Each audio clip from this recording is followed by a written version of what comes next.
Hola, perdonad la espera. Bienvenidos al mundo de Pokémon. Me llamo Blue Balloon Fighter y hoy estoy aquí para hablar del origen de algunos Pokémon, concretamente aquellos que están inspirados en el folclore japonés. Solo voy a hablar de los 150 primeros Pokémon, porque si no estaría aquí una eternidad.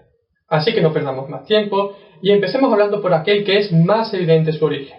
Meowth. Supongo que todos conocéis el objeto en el que está basado Meowth, aunque tal vez no entendáis del todo su significado. Hablo del Maneki Neko, el gato que llama por señas.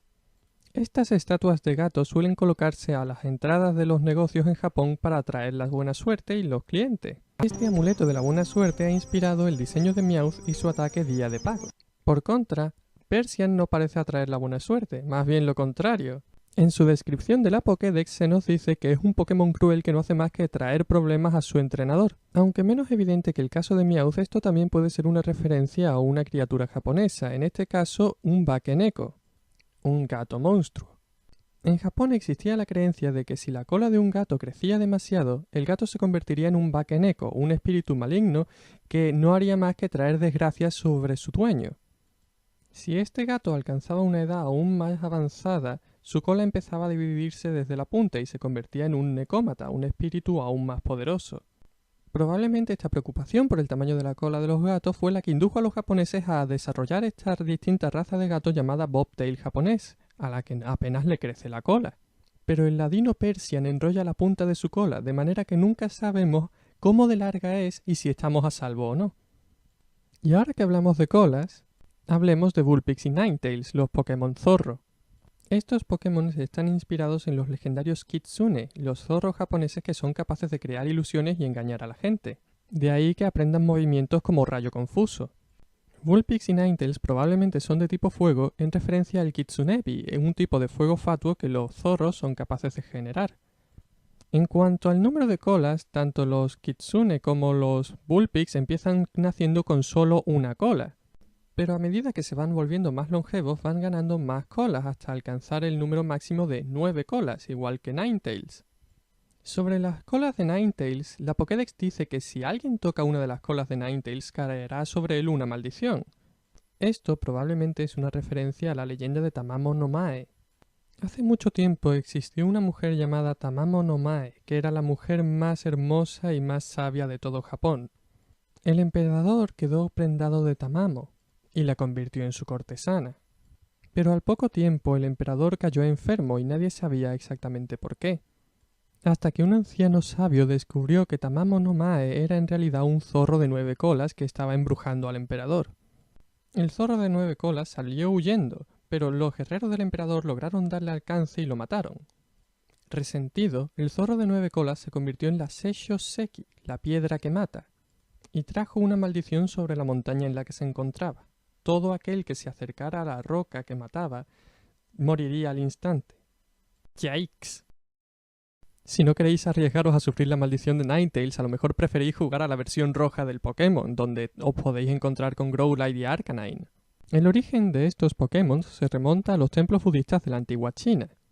Uno de los símbolos de la doctrina budista era el león, de manera que a las puertas de los templos se solían colocar unas estatuas de leones que se llamaban shisa. El budismo se extendió de China a Corea, y de Corea a Japón, pero como en Japón nunca habían visto a los leones, cuando crearon estas estatuas les dieron forma de perro y los llamaron Koma Inu, es decir, perros coreanos. Dando igual si los llamáis Shisa o Koma Inu, estas estatuas están a la entrada de los templos ahuyentando a los infieles. Esta función de perros guardianes queda reflejada en la descripción de la Pokédex de Growlithe. En cuanto al tipo fuego, esto puede ser una referencia al que el pelo de estas estatuas parece fuego. Pero Arcanine no es simplemente un perro guardián como su preevolución. Su descripción en la Pokédex dice que ver a este Pokémon correr es símbolo de buenos augurios. Probablemente esto es una referencia al Kirin, uno de los animales más sagrados de China, el conocido como unicornio chino. Se dice que esta criatura tiene cuerpo de ciervo, cabeza de león y escamas de pez. También se dice que el Kirin solo aparecerá en los momentos de gran prosperidad, cuando un gran gobernante está al mando de la nación. En este sentido, se dice que el Kirin anuncia la llegada de un niño realmente virtuoso al mundo. Es por eso que en ocasiones representan niños cabalgando a lomos del Kirin, corriendo a gran velocidad. Pero ya hablaré más del Kirin más adelante. De momento volvamos a los templos budistas de China. Otro de los animales que supuestamente representaba la doctrina budista era el elefante, de manera que había estatuas de elefantes en los templos budistas. Se creía que tener una pequeña estatua de elefante en tu casa te protegía contra enfermedades y contra las pesadillas.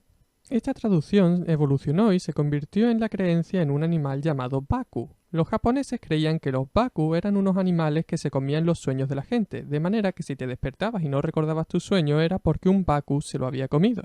Para los japoneses actuales, baku es sinónimo de tapir, concretamente el tapir malayo, y realidad y leyenda confluyen en el Pokémon Drowsy, un Pokémon tapir capaz de usar el ataque come sueños. La evolución de Drowsy, Hypno, parece más bien basada en otro animal. En lo que a su aspecto se refiere, Hypno parece basado en el mono narigudo. Este es el tipo de cosa que solo pasa en un videojuego, un tapir se convierte en un mono narigudo. Bueno, resulta extraño, pero puede que haya algún tipo de elemento en común entre ambos animales. Aparte de su gran nariz, claro. En este mapa represento en verde el área de distribución del tapir malayo y en amarillo el área de distribución del mono narigudo. Ambas especies son endémicas de la Indonesia. Y por otro lado, se supone que el Baku es una criatura del mundo de los sueños. Además, su descripción es bastante ambigua. Si la fuéramos a seguir al pie de la letra, tendría que tener un aspecto como este. A un Pokémon con un origen como el Baku hay que darle cierta flexibilidad a la hora de evolucionar. Claro que si hablamos de evoluciones extrañas, lo más probable es que lo primero que se os venga a la cabeza es ¿cómo es posible que Magikarp evolucione a Gyarados? Este es un caso que a nosotros los occidentales se nos escapa, pero en Japón esto tiene su sentido. Magikarp está basado en el koi, un tipo de carpa decorativa que suelen criarse en Japón. Los koi tienen instintivamente la tendencia a intentar remontar cascadas, por muy débiles que sean. Esta insistencia en emprender tareas prácticamente imposibles ha convertido a los koi en un símbolo de persistencia en Japón.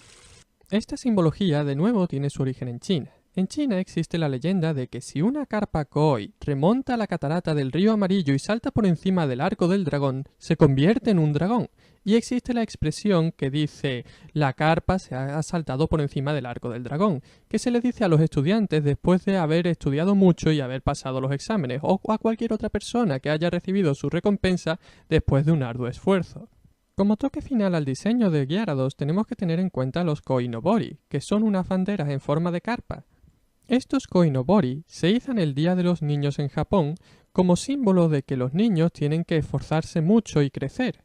La influencia de estas banderas en el diseño de Gyarados es evidente ya que Gyarados siempre tiene la boca abierta. La forma variocolor de Gyarados es roja y su color normal es azul, colores comunes entre los Koinobori. Y también en que Gyarados es tipo volador, una referencia a esta bandera de nuevo. Conocer el folclore japonés también nos ayuda a entender las sutilezas de las evoluciones de otros Pokémon, como por ejemplo, cómo es que Jigglypuff evoluciona a Wigglytuff. Antes de responder a esa pregunta tenemos que tener en cuenta que Jigglypuff es un Pokémon muy relacionado con la luna. Solo puede ser capturado en el Monte Moon. Solo evoluciona cuando se le expone a una Moonstone. Y también se dedica a cantar nanas. Parece que tiene algún tipo de relación con la noche o la luna. La pregunta que os tenéis que hacer es ¿qué se ve en las sombras de la luna? En Occidente se dice que las sombras de la luna son la cara del hombre de la luna. Pero en Oriente se dice que lo que hay en la luna es un conejo. Si introducimos estas ideas a la hora de analizar a Jigglypuff y a Wigglytuff, vemos que Jigglypuff tiene los ojos asimétricos, tiene un ojo más grande que el otro en el sprite de Game Boy. Al principio yo pensé que esto era un error en el diseño, pero tanto en la versión japonesa como en la americana del juego, ese error de diseño se repite. Es posible que eso no sea un error de diseño, es posible que eso sea una referencia al hombre de la luna, ya que se supone que el hombre de la luna tiene un ojo más grande que el otro. En cuanto a Wigglytuff, lo primero que se nos viene a la cabeza cuando vemos su diseño es un conejo. Pero la historia de estos Pokémon no acaba ahí. En Japón, los nombres de Jigglypuff y Wigglytuff son Purin y Pokurin, respectivamente. Purin es la forma que los japoneses tienen de decir pudding o flan. Claro que no tenemos que tener este nombre en cuenta al pie de la letra, solo tenemos que pensar que querían darle a este Pokémon el nombre de un postre. Esto de nuevo nos lleva al conejo de la luna. En Japón se cree que el conejo que vive en la luna está haciendo mochi, que es un tipo de dulce de arroz. El mochi recién hecho es blanco, pero se suele teñir de verde o rosa para hacerlo más atractivo. Eso lo tiene en común con Jigglypuff. Bueno, eso y su suavidad y su carácter dulce. Hablando de Pokémon basados en comida, en Japón existe una expresión que dice encontrarse un pato cargando con un puerro. Esto es un encuentro prácticamente imposible, pero muy conveniente para el que lo encuentra, ya que se supone que el pato y el puerro son ingredientes para una sopa de pato y puerro. El pato está haciendo todo el trabajo por ti, es como ir a tiro hecho. Y esto nos explica el origen de Farfetch, otro Pokémon que de otra forma habría resultado ininteligible. Hablando de patos, tenemos que hablar de Psyduck y Golduck. Hay quien dice que estos Pokémon son patos. Hay quien dice que estos Pokémon son ornitorrincos. Y bueno, sí, hasta cierto punto es cierto. Pero no podemos olvidar que la Pokédex nos dice que Golduck suele ser confundido con un Kappa, una criatura del folclore japonés. Y una de las más conocidas, me atrevería a añadir. El Kappa es muy popular, sobre todo últimamente. Me pregunto qué es esa gema redonda que tiene Psyduck en la frente. Estando basado en el Kappa, yo diría que tal vez es una referencia al Shirikodama. El Shirikodama, o bola del ano, es una esfera que contiene la fuerza vital de la víctima de los Kappas. Sí, hoy en día los Kappas son vistos como mascotas o criaturas monas, pero originalmente eran criaturas malvadas que arrastraban la gente al agua y les arrancaban el Shirikodama. ¿Cómo les arrancaban el Shirikodama? No quiero hablar de eso, no. Seguro que la gema de la frente de Golduck no tiene nada que ver con eso, pero realmente si basas un Pokémon en el Kappa y le das una bola de cristal, es que estás jugando con fuego. Bueno, la bola de cristal de la frente de Golduck realmente es una referencia al tercer ojo. No ese tercer ojo. Este tercer ojo. Este es el ojo de la mente. Este es el punto en el que se concentra toda la mente de las personas que están meditando. Es un concepto del yoga y de la mitología hindú. Este punto está marcado en Golduck porque Golduck conoce ataques psíquicos. No es el único Pokémon que presenta un tercer ojo. Otros Pokémon de tipo psíquico también presentan un tercer ojo. Pokémon como Espeon, que es un necómata, ¿os acordáis? Un gato de cola bífida. Como ya he dicho, solo voy a hablar de los 150 primeros Pokémon. Si menciono a Espeon es simplemente como prueba de que Eevee y sus evoluciones están basados en gatos. Veamos ahora ciertos gatos del folclore japonés que podrían haber inspirado las evoluciones de Eevee. Empecemos por Vaporeon. Es posible que esté basado en el Suiko, o tigre de agua. Sé muy poco sobre el Suiko, solo sé que se parece al Kappa, y no quiero hablar más del Kappa. El siguiente es Jolteon. Posiblemente esté inspirado en el Raichu, o animal del trueno. El Raichu es una criatura que puede cambiar de forma, puede adoptar la forma de un lobo o la forma de un gato, entre otras formas. El Raichu suele acompañar a Raijin, el dios del trueno, pero tiene la desgraciada costumbre de dormirse en los ombligos de la gente. Para despertarlo, Raijin le lanza un rayo, lo que suele tener trágicos resultados para el pobre hombre que sea dueño del ombligo. En cuanto a Flareon, no lo tengo claro. Es posible que esté inspirado en el Kasha, un gato envuelto en llamas que roba los cuerpos de los muertos que no han sido incinerados. Aunque también podría estar inspirado en un Gotoku Neko o gato brasero. El Gotoku Neko es un necómata que causa incendios en las casas. O tal vez Eevee no tenga nada que ver con ninguna de estas cosas. Tal vez Eevee simplemente sea una referencia a que los gatos son lo que se llama un bakemono. Un bakemono es el nombre que se le da a los animales que son capaces de cambiar de forma. Animales como el gato o el zorro. Hay más Pokémon basados en bakemono, como por ejemplo nuestro siguiente caso. Slowpoke y Slowbro. Primero empecemos hablando de Slowpoke. ¿Cuál es el origen de Slowpoke? Parece que Slowpoke tiene rasgos en común con la nutria. Los dos son mamíferos acuáticos con cola. El símbolo que veis abajo significa nutria en kanji. Si al kanji de nutria añadimos el kanji de árbol, el significado es perezoso. Así que el perezoso es una nutria arbórea. Bueno, en cualquier caso, Slowpoke parece que es la unión de ambos animales, es una nutria perezosa. Uno de los comportamientos más icónicos de la nutria, bastante popular en Japón, es que la nutria utiliza piedras que apoya en su barriga para partir ostras. Este llamativo comportamiento de la nutria de mar está representado en muchos videojuegos y en bastantes ilustraciones de las nutrias en Japón, es un comportamiento muy popular. Y es aquí donde entra en juego Shellder. Hay una relación muy fuerte entre Shellder y Slowpoke. Los dos se unen para formar el nuevo Pokémon Slowbro. Pero Shellder cambia de forma y adopta la forma de una caracola. esto es una referencia a otro tipo de monstruo que aparece en el folclore japonés. Slowbro es la conjunción de dos bakemono. Por un lado tenemos a Kawausou, la nutria que se disfraza de pescador, y por otro lado tenemos a Sasae Oni, o caracola demonio, que se disfraza de mujer. El hecho de que Slowbro sea tipo psíquico simplemente denota que está basado en criaturas míticas. Podemos ver otro ejemplo de esto en el siguiente Pokémon, Exeggutor. Parece que Exeggutor está basado en el Jimenju, un árbol con caras humanas en sus frutos o en su tronco, del que no se me ocurre nada que decir.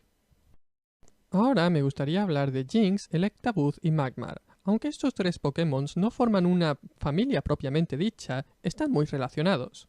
Empecemos hablando de Jynx. Una de las figuras más populares de la mitología japonesa es Yama-Uba, una bruja de la montaña que come carne humana. Yama-Uba, una viejecita de la que no debes fiarte, es una figura recurrente en las danzas tradicionales japonesas, danzas como la kabuki o la no. El bailarín que representa a Yama-Uba puede llevar una máscara de una anciana amable al principio de la función y cambiarse la mitad del baile para empezar a representar a Yama-Uba, un demonio que intentará devorar la carne de los otros participantes en el baile. La cara de Yama-Uba es oscura porque la piel de los ancianos se oscurece con la edad. Y su pelo es blanco, gris o dorado porque la gente anciana tiene el pelo blanco, gris o dorado. Estas características se corresponden con el aspecto general de Jynx. Además, la descripción de la Pokédex de Jynx dice que se mueve como si estuviera bailando. Por otro lado, se dice que Jynx habla en algún tipo de lenguaje ininteligible. En ocasiones puede vérsela en sus gráficos de juego como si estuviera cantando. Todo esto inspirado por Yama-Uba en el baile japonés. Pero, ¿qué hay del tipo hielo? Como ocurre en todas las mitologías, las figuras más populares suelen intercambiar leyendas. En este caso, Yama-Uba suele coger influencia de otra criatura llamada Yuki-onna, la mujer de la nieve. Es de esta mezcla de donde surge Jynx. Jynx tiene elementos de Yuki-onna, por ejemplo su tipo hielo, y el beso amoroso, un ataque que duerme al oponente. Habiendo aclarado los orígenes de Jynx, hablemos de los orígenes del Electabuzz. El Electabuzz parece estar inspirado en el Oni. El Oni, o ogro, es un tipo de criatura muy popular en Japón, una de las más populares. Los Oni suelen ser de color rojo, amarillo o azul, y suelen ir ataviados con un taparrabos de piel de tigre. También presentan cuernos. Estos elementos son visibles en Electabuzz. La figura de los Oni suele ir entremezclada con la del dios Raijin, el dios del trueno que ya he mencionado antes. Raijin viaja por el cielo en una nube haciendo sonar sus tambores, que son los truenos. Es por eso que en ocasiones vemos cómo se representa a los Oni lanzando rayos. Y en el caso que nos ocupa, es por eso que Electabuzz es tipo eléctrico. El último de este trío de Pokémon es Magmar. Hay muchos pájaros en el folclore japonés, pero ninguno es tan popular como el hombre pájaro Tengu. A los Tengu se les asocia toda clase de poderes: hacer crecer sus raíces, hacerse invisibles, agitar abanicos y crear corrientes de viento, pero también tienen la capacidad de respirar fuego. Una figura muy relacionada con los Tengu son los Taimatsu Maru, que son como hombres pájaro. Su nombre traducido significaría antorchas de pino o algo así. Parece ser que este pájaro de fuego podría ser la inspiración de Magmar. En fin, que Jynx, Electabuzz y Magmar parecen estar basados en tres de las criaturas más populares de todo Japón. Estas criaturas son tan populares que existen máscaras tradicionales de ellas. Es por eso que estos Pokémon pertenecen al grupo huevo humano. Bien, esta es la última familia de Pokémon de la que voy a hablar hoy, la familia de Ponyta, el caballo de fuego. Me sorprendió mucho cuando empecé a investigar para hacer este vídeo que no había ningún yokai o demonio japonés que fuera un caballo de fuego. Esto lo digo porque yo había visto un caballo de fuego en un episodio de Cardcaptor Sakura. En este episodio, Sakura está en un templo y se acerca al estanque para ver qué suerte tendrá en el siguiente año, y entonces aparece un caballo de fuego. Esto fue lo que me dio las pistas que me llevaron a averiguar lo que creo que puede ser el origen de Ponyta. Al parecer, en los templos japoneses pueden encontrarse estos trozos de madera que representan a los 12 animales del zodíaco chino. El zodíaco chino es anual y no mensual. Quien nace en un año tiene el signo de ese año. Pero el signo no viene determinado solo por uno de los 12 animales. Hay que tener en cuenta las 5 fases o 5 elementos de la filosofía china: el fuego, la tierra, el metal, el agua y la madera. Cada persona, es decir, cada año, tiene un elemento y un animal. Por ejemplo, el dragón de tierra es mi año, 1988. Así, en total, hay 60 posibles combinaciones para el zodíaco chino, de las cuales se supone que el peor de todos es el caballo de fuego. Las personas que nacen en el caballo de fuego son consideradas personas con mala suerte. De hecho, el pronóstico es tan malo que hay gente que decide no tener hijos en los años de caballo de fuego. El último año de fuego fue en 1966 y el índice de natalidad pegó un bajón tremendo. Se puede apreciar claramente en esta gráfica. Las familias no querían tener hijos de caballo de fuego porque la mala suerte de esos niños acabaría arruinando a toda la familia. Este gráfico es una prueba evidente de hasta qué punto había llegado esa superstición.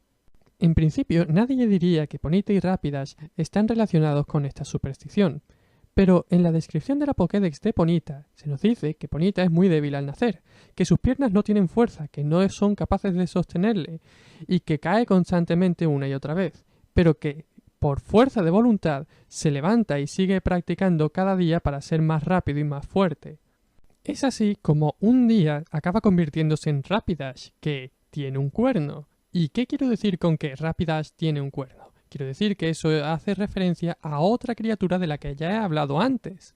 Antes, cuando hablé de Arcanine, dije que al Kirin se le solía llamar el unicornio chino. Eso es porque a veces se le representa con un único cuerno.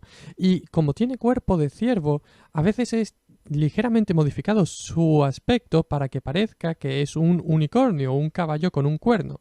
El Kirin, como ya hemos dicho, es el mayor símbolo de buena suerte y significa el nacimiento de una persona muy virtuosa. Es como una lección de Ken Sugimori, el diseñador de los Pokémon. Algo así como: no te fíes de tu suerte porque acabaría convirtiéndose en mala suerte. Y da igual que todos los demás digan que tienes mala suerte. Si trabajas duro, acabarás teniendo buena suerte. Tú te haces tu propia suerte. ¿Por qué digo que esto es algo que nos diría Ken Sugimori? Porque el último año del caballo de fuego empezó el 21 de enero de 1966. Ken Sugimori nació el 27 de enero de 1966. Él es un caballo de fuego.